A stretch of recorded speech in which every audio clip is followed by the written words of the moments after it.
할렐루야. 오늘 우리는 침례 받으시는 예수님이라는 제목으로 함께 은혜를 나누도록 하겠습니다. 한번 따라합시다. 침례 받으시는 예수님.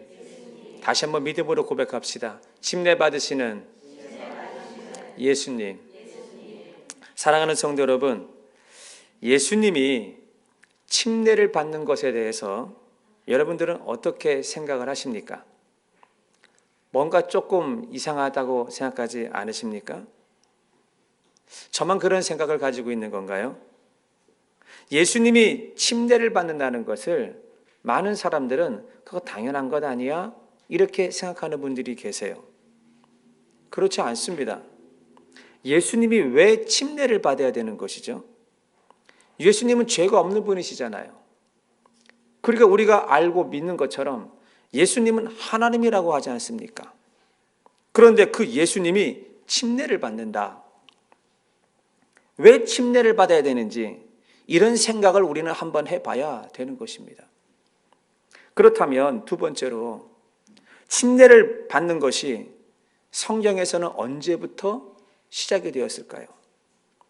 요한의 때부터 침례가 시작이 된 것입니까? 그렇다면 요한은 침례를 누구한테 들었고 누구한테 배웠습니까? 침례 주는 것을. 그리고 더 나아가서 요한이 요단강에서 침례를 주고 있을 때에 예루살렘과 온 유대와 심지어는 갈릴리에서까지 많은 사람들이 침례를 받으려고 몰려왔는데 그들 역시 침례에 대해서 어떻게 알았냐라는 것입니다. 그리고 더 나아가서는 예수님 당시에 침례가 행해지고 있었는데 그 침례라고 하는 것이 과연 성경에 근거가 있느냐라고 하는 것입니다. 많은 신학자들은 침례 요한을 가리켜서 구약시대의 맨 마지막 사사다 이렇게 이야기를 합니다. 또 어떤 이는 요한을 가리켜서 신약의 문을 여는 사람이다 이렇게 이야기를 하기도 합니다. 그렇다면 요한이 살았던 시대는 신약과 구약의 중간 시대인데 요한이 구약의 침례를 알았다는 건가요? 구약의 침례라고 하는 말이 나오느냐라는 것입니다. 그래서 저는 오늘 침례받는 예수님이라는 제목으로 설교를 하면서 위와 같은 세 가지의 질문을 먼저 만들어 놓고 하나씩 그 문제를 풀어보고자 합니다.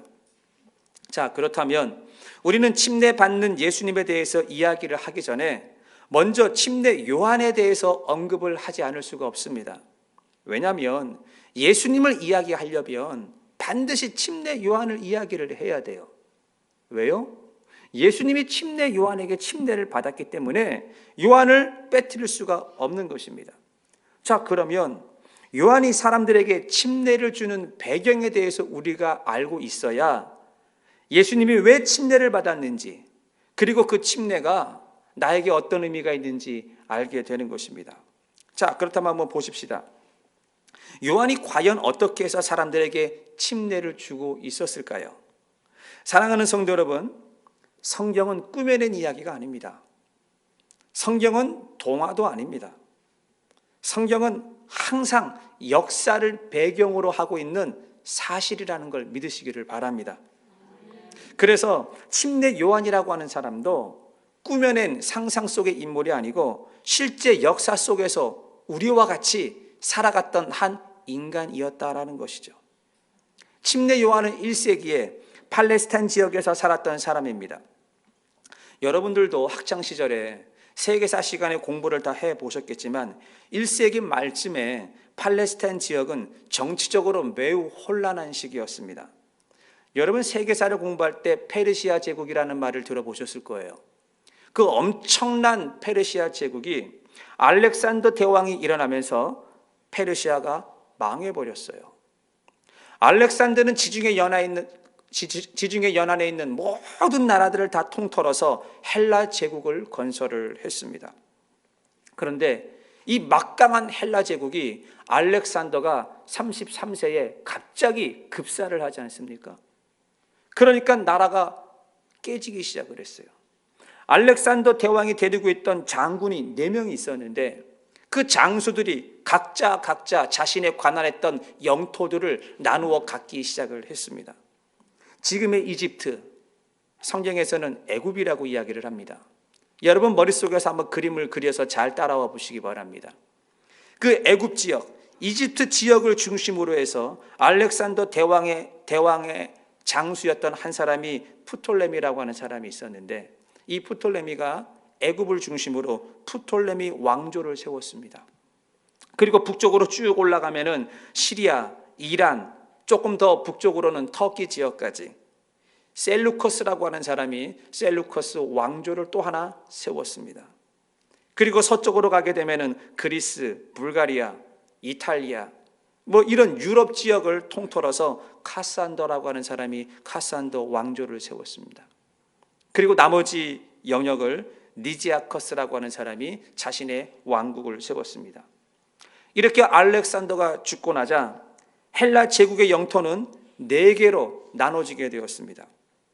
그런데 우리의 관심사는 어디에 있냐면 이스라엘 땅이 속해 있는 이 팔레스타인 지역이 누구의 영역에 속해 있느냐라는 것입니다.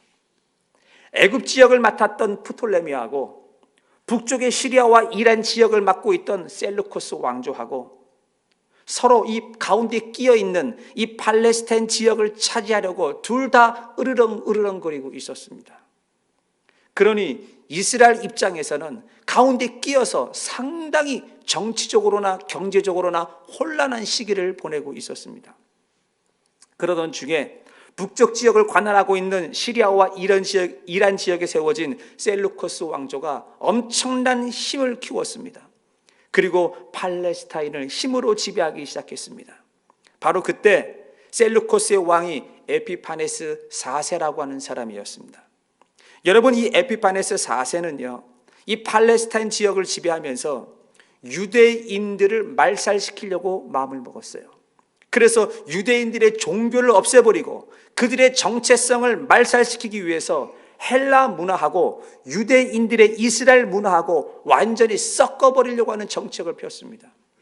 마치 일제가 한국을 침략을 했을 때 한국의 정체성과 한국 사람들의 아이덴티티와 이런 걸 다 없애버리기 위해서 한국말을 없애버렸지 않습니까? 이름도 바꿔버리지 않았습니까? 이와 똑같은 일들이 벌어지기 시작을 했습니다. 그래서 이 에피파네스 4세는 유대인들을 핍박하기 시작을 했는데, 유대인들이 회당에 들어가는 문에 돼지고기를 걸어놨어요.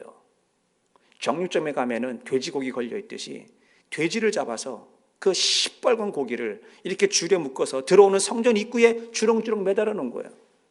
너희가 회당에 들어가서 예배를 드리기 원한다면 혓바닥으로 돼지고기를 이렇게 핥고 지나가라 하고 이야기를 했어요.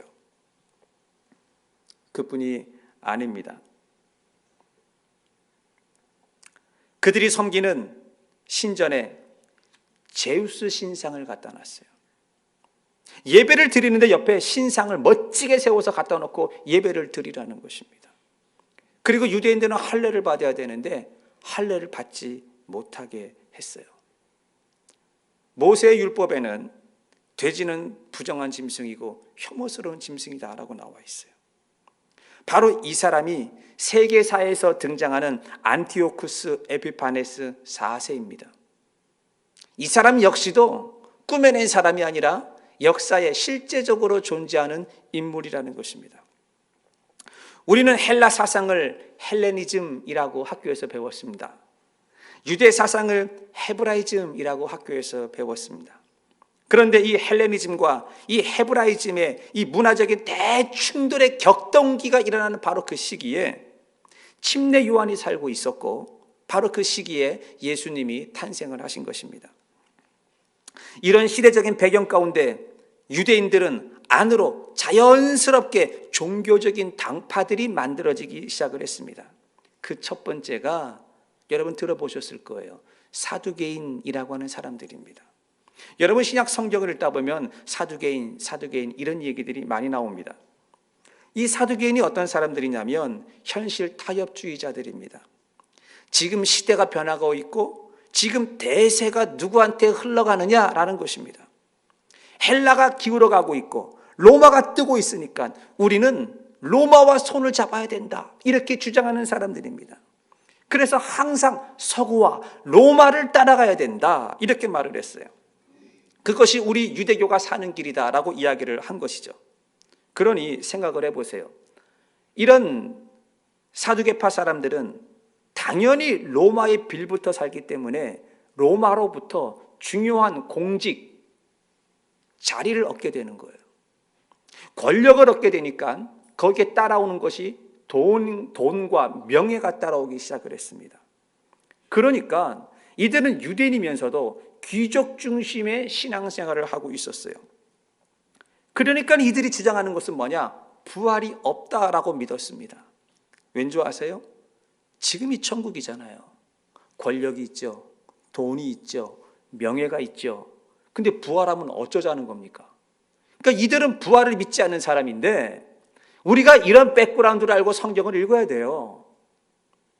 어떤 사람이 예수님께 와서 물었어요. 예수님, 어떤 사람이 장가를 갔는데 자식이 없어 죽었습니다.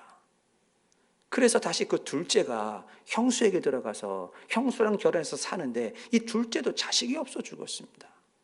아니 그래서 또 셋째가 들어갔는데 셋째도 자식이 없어 죽었습니다. 이런 얘기를 쫙 꺼내는 거예요. 그리고는 마지막에 뭐라고 합니까? 마지막 우리가 부활을 할 때에 이 여자는 누구의 남편이 되겠습니까? 이걸 사두개인이 왜 질문을 하는 겁니까? 자기들은 부활이 없다라고 말하는, 부활을 믿지 않는 사람들이 예수님께 이런 질문을 했기 때문에 예수님은 그 사람의 마음을 꿰뚫어보고 이 가증한 것, 형식적이고 외식적인 것, 이렇게 이야기를 하는 거예요.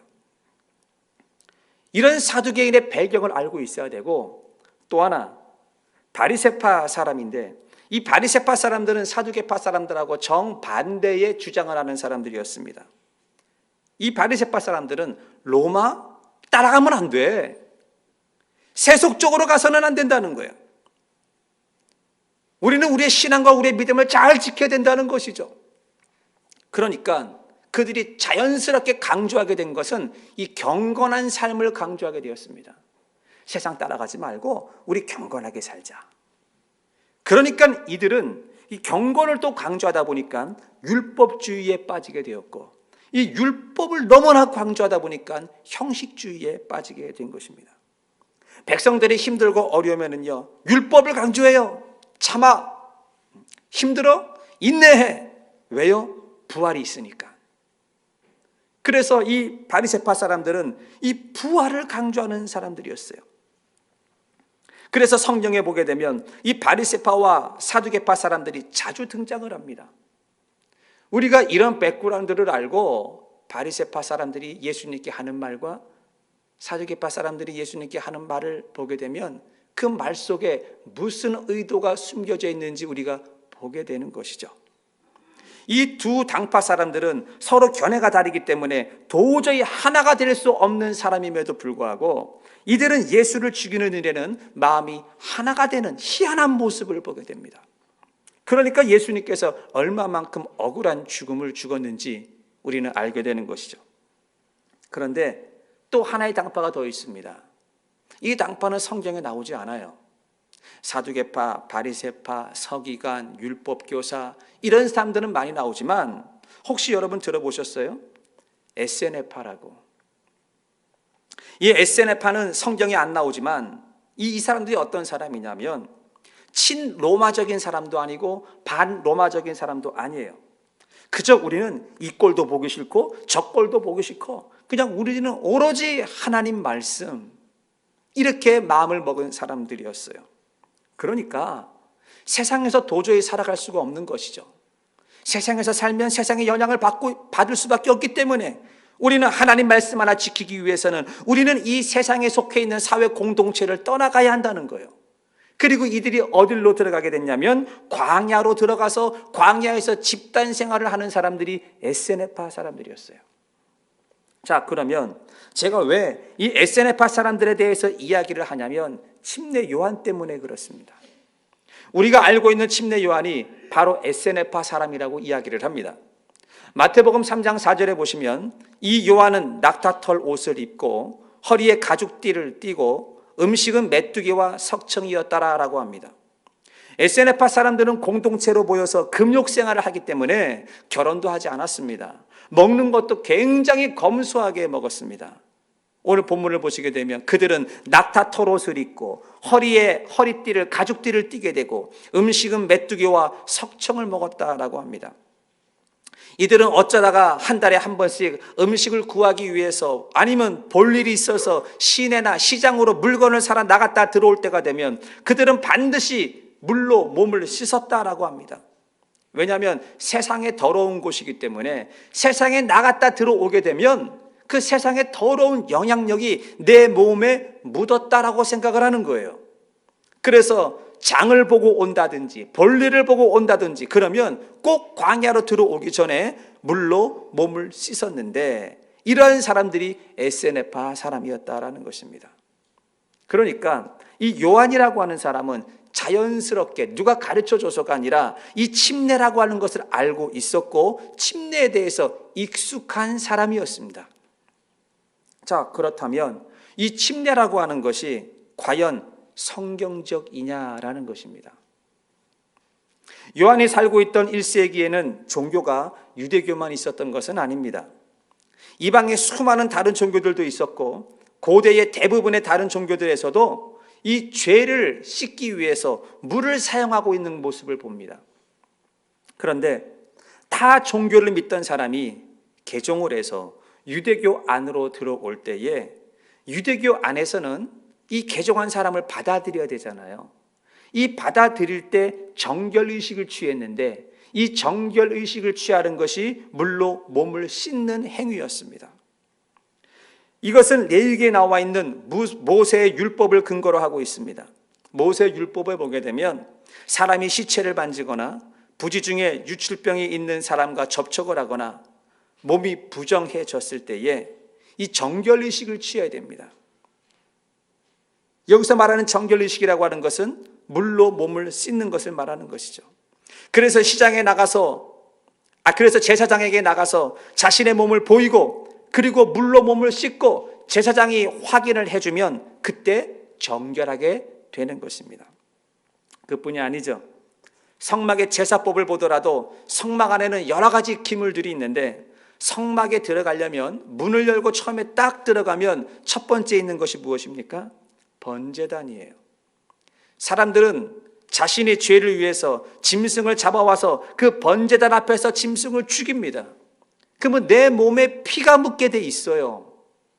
피만 묻는 것이 아니라 나에게 그 죽음과 사망과 저주와 이런 영향력이 나한테 묻어 있게 된단 말입니다. 그런데 이 번제단 뒤에 있는 기구가 바로 물두멍이에요.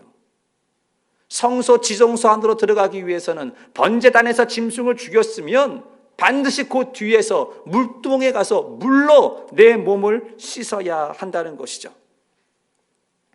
이처럼 구약에는 침례라고 하는 말이 나오지 않지만 이 물로써 몸을 씻거나 물로써 죄를 씻는다는 의미는 여러 군데 녹아져 있습니다.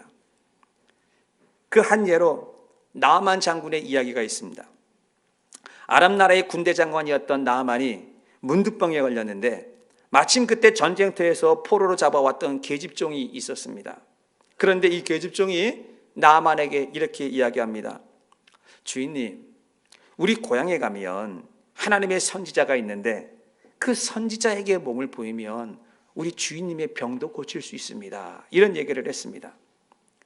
그러자 나아만은 죽음을 앞둔 사람이기 때문에 지푸라기라도 잡는다는 심정으로 그 어린 여종의 말을 듣고 보따리를 싸서 이스라엘 땅으로 가게 되었습니다.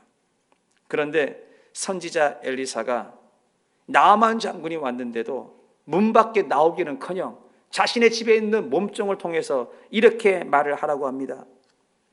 우리 주인이 그러는데 저 앞에 보이는 저 요단강 보이시죠? 저 요단강에 가서 몸을 7번 담그라고 합니다. 이렇게 얘기를 했습니다.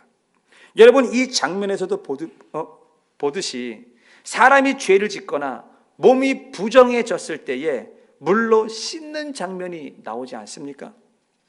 그러니까 구약에는 침례라고 하는 단어는 없습니다. 그런데 물로써 몸을 씻는 행위가 단순히 물로써 몸을 씻는 차원을 넘어서서 사람의 죄도 씻고 부정한 것도 씻어낸다는 영적인 의미를 담고 있는 곳은 많이 있습니다. 자, 그렇다면 이제 정말 중요한 질문이 하나 남아 있습니다. 그렇다면 예수님도 침례를 받았다라는 것이죠. 예수님이 왜 침례를 받으셨을까요?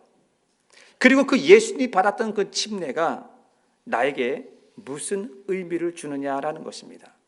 자, 한번 살펴봅시다. 예수님이 왜 침례를 받았을까요? 예수님이 받은 침례는 우리 일반 사람들이 받은 침례의 의미와 조금 다른 의미가 있습니다. 예수님은 회개할 것이 있어서 침례를 받으신 분이 아니에요. 하나님께 순종하기 위해서 예수님은 침례를 받은 것입니다. 여러분 생각해 보세요. 예수님이 침례를 받았다라고 하는 것은 자신이 완전한 인간의 모습으로 내려앉은 거예요. 죄가 없는 그분이 죄가 있는 자리로 완전히 내려앉아서 침례를 받으신 것입니다. 예수님은 침례받지 않아도 되는 분인데, 그래서 요한이 예수님을 보았을 때 이런 말을 하지 않습니까? 마태복음 3장 14절에 요한이 말려 이르되 내가 당신에게 침례를 받아야 할 터인데 당신이 내게로 침례 받으러 오십니까? 그랬어요. 이 말은 요한은 예수님은 침례 받아도 안 되는 사람인 걸 알고 있었다라는 거예요.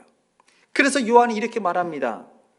내가 당신께 침례를 받아야 되는데 어쩌자고 예수님이 나한테 침례를 받으러 옵니까? 그랬어요.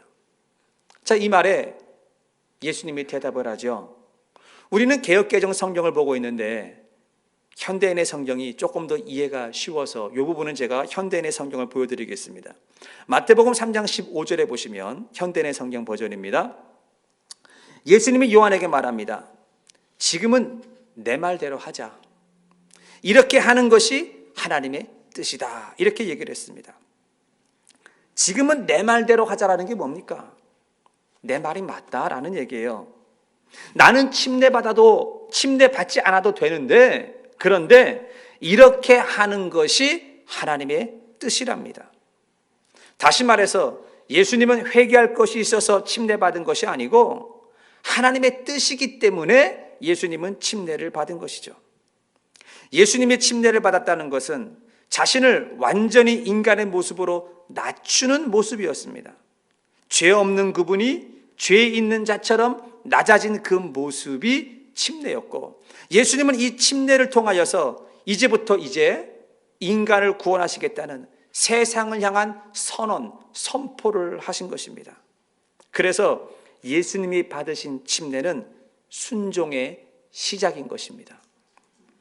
사랑하는 성도 여러분, 성도의 순종은 침례식 하나에만 국한되어 있지 않습니다. 중요한 것은 침례식이라는 어떤 의식이 중요한 것이 아니라 나를 향하신 하나님의 뜻에 대한 나 자신을 내려놓는 것이 더 중요한 것이에요. 예수님을 향한 하나님의 뜻은 십자가를 지는 길이었고, 예수님은 십자가를 지는 그 첫 발자국으로 침례를 받으신 것입니다. 예수님이 이렇게 말씀하십니다. 지금은 내 말대로 하자. 이렇게 하는 것이 하나님의 뜻이다. 다시 말하면 이것이 순종이라는 것입니다. 사랑하는 성도 여러분, 몸으로 받는 침례도 있지만 우리가 알고 있는 하나님의 뜻이 있습니다. 근데 그 하나님의 뜻 가운데 내 의지를 내려놓고 내가 그 앞에 순종을 하는 것이, 그것이 영적인 침례가 아니겠습니까? 우리가 날마다 침례를 받을 수 있는 건 아니지 않습니까? 그런데 우리는 하나님의 뜻을 안다면 내가 하고 싶은 것이 있지만 그것을 그 앞에 내려놓고 순종을 하고 나가는 것, 이게 영적인 침례인 것이고, 우리는 이런 영적인 침례받는 삶을 날마다 살아가야 한다는 것입니다. 사랑하는 성도 여러분, 하나님께서 여러분을 향하신 뜻이 있습니다. 그 뜻을 발견하시고 그 뜻을 깨달았다면 그 자리에서 무릎을 꿇어야 되고 그 자리에서 영적인 침례를 받아야 될 줄 믿습니다. 두 번째, 그렇다면 예수님이 받으신 그 침례가 과연 나에게는 무슨 의미가 있느냐라는 것입니다. 요한이 사람들에게 침례를 주는 이유를 마태복음 3장 3절은 이렇게 말하고 있습니다. 그는 선지자 이사야를 통하여 말씀하신 자라. 일러스되 광야에 외치는 자의 소리가 있어 이르되 너희는 주의 길을 준비하라. 그가 오실 길을 곧게 하라 하였느니라 그랬습니다.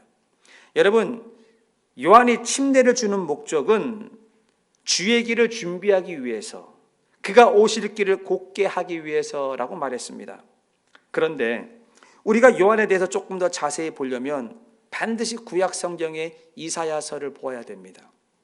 왜냐하면 마태복음 3장 3절에 그는 선지자 이사야를 통하여 말씀하신 자라라고 했기 때문에 이사야 40장 3절의 말씀을 봐야 됩니다. 이사야 40장 3절에 외치는 자의 소리여 이르되 너희는 광야에서 여호와의 길을 예비하라. 사막에서 우리 하나님의 대로를 평탄하게 하라 그랬습니다. 지금 이사야가 무엇인가 예언을 하고 있습니다.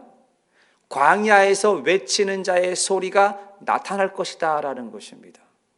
그런데 이사야 선지자는 침례 요한보다도 700년, 적어도 700년 이상 전에 살았던 사람이에요. 그런데 그가 700년 이후에 일어날 일들을 지금 예언하고 있습니다. 뭐라고 예언하고 있습니까? 광야에서 외치는 자의 소리가 나타날 것이다 라고 말을 하고 있습니다. 자, 그렇다면 여기서 말하는, 이사야가 말하는 광야가 어디일까요? 요한이 에세네파 사람이기 때문에 요한이 광야에서 살았습니다. 그래서 요한이 서 있는 광야가 광야라고 볼 수도 있습니다. 그런데 다른 한편으로 광야가 어디일까요? 지금 팔레스타인 지역은 헬라 제국이 망하고 로마 제국이 등장을 하면서 이스라엘에는 시대적인 혼란이 틈타고 있었습니다. 그리고 많은 당파들이 생겼는데 그 당파들 가운데 에세네파 사람들이 있었다라는 것이죠. 그들이 광야입니다. 에세네파 사람 가운데 외치는 자의 소리가 나타날 것이라는 거예요. 그 말씀 하나 붙잡고 말씀 안에서 신앙생활하고 살아가려고 하는 그 사람들, 그곳이 광야예요. 거기에서 한 소리가 나올 것이라는 것입니다. 그 소리가 무엇입니까? 광야에서 외치는 자의 소리라는 것입니다. 그런데 그 광야에서 외치는 자의 소리가 무슨 소리였느냐? 여호와의 길을 예비하라, 하나님의 대로를 평탄케 하라라는 것이었습니다. 자, 우리의 관심은 광야에서 외치는 자의 사람이 아니라 그 사람의 메시지가 우리의 관심이 되어야 됩니다. 요한이 뭐라고 외쳤습니까? 여호와의 길을 예비하고 하나님의 대로를 평탄하게 하라라고 그랬습니다. 여러분, 여호와의 길이 무엇이고 하나님의 대로가 무엇입니까? 하나님이 무엇을 하고 싶어서 하나님이 나의 길을 준비하고 나의 대로를 열어놓아라 라고 말씀하셨을까요? 우린 잘 들어야 됩니다. 하나님이 가시고자 원하는 대로는 생명을 살리는 길이었습니다. 아멘. 이것을 여호와의 길이라고 말하고 하나님의 대로라고 말하는 것입니다. 그러니 예수님께서 침례를 받은 것은 생명을 살리기 위해서, 그 길을 걸어가기 위해서, 길이 없는 그곳에 생명의 길을 내기 위해서 침례를 받으신 것입니다. 그러므로 우리도 침례를 받는다라고 하는 것은 단순히 물속에 들어갔다 나오는 것이 아니라 여호와의 길과 하나님의 대로를 놓기 위해서 우리가 침례를 받는 것입니다. 예수님을 통하여 사람들이 구원의 길에 이르듯이 예수를 모르는 영혼들이 내가 살아가는 내 삶의 모습을 보면서 예수님을 보게 된다면 여러분, 내가 사는 그 삶의 스타일이 여호와의 길이고 하나님의 대로가 되는 걸 믿으시기를 바랍니다. 우리는 삶을 살다 보면 힘든 일을 만날 때가 있습니다. 어려운 일을 만날 때가 있습니다. 그 힘들고 어려운 삶 속에서 우리가 순종하고 내 뜻을 꺾고 하나님의 뜻대로 살아가려고 노력하는 그 모습이 내 삶의 라이프 스타일이 하나님이 지나가는 대로라고 하는 것입니다. 우리가 어떤 삶을 살고 있습니까? 하나님의 대로를 놓는 삶을 살아야 되는 것 아니겠습니까? 사랑하는 성도 여러분, 이것이 침례의 진정한 의미인 것을 아시고, 몸의 침례도 받았지만 우리가 영적인 침례를 받고 내 삶을 통하여 하나님이 지나가는 대로를 놓는 삶을 살게 도와주옵소서라고 우리는 기도해야 될 줄 믿습니다. 저는 개인적으로 유아 세례를 권장하지 않습니다. 세례, 성경적으로 말하면 더 정확한 의미가 침례겠죠.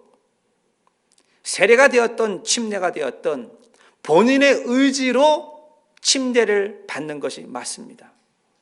너무 어린 나이에 부모의 의지로 부모가 아이를 안고 와서 유아 세례를 받게 하는 것, 그 아이가 기억을 할까요?